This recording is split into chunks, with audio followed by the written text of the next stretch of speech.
tatlo? Isa lang, sira ulo ko po, tatlo. Sweets yan. Paano tatlo? Wala. Diabetes, abutin natin yan. Kaya ka. Ano yung nasabi ko tatlo? Yung tea! Baliw. Ang sarap. Sige mo. Ikaw din ako nagkali sa'yo. Kumain ka? Gutom ako. Hindi na yung Dapat kumain ka na. Kumain kami. Ang dami naman kinain.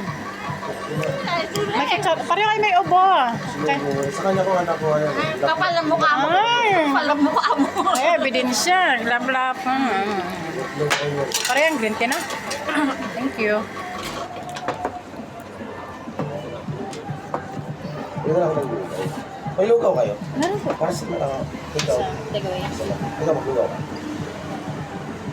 Hindi ko ba, sir?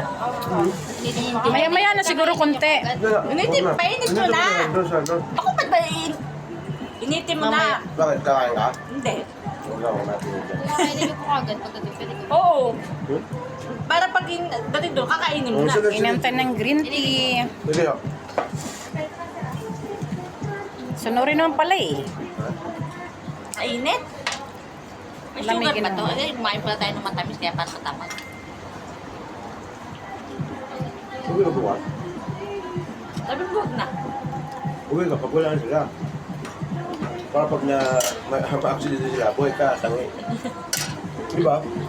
Kasi pupunta sila ng mga tauman, yung driver bago lang, magpapractice, sakay nila. Tama ba yan? Sama-sama kayo lahat. Tama. Kaya nga siya gumagasa ng gusto. Yan doon. Mga bus pa yung iba. Eh, ando naman, naka-assist naman yung asawa. Ano naman alam na magmanino? Ay, si boyfriend.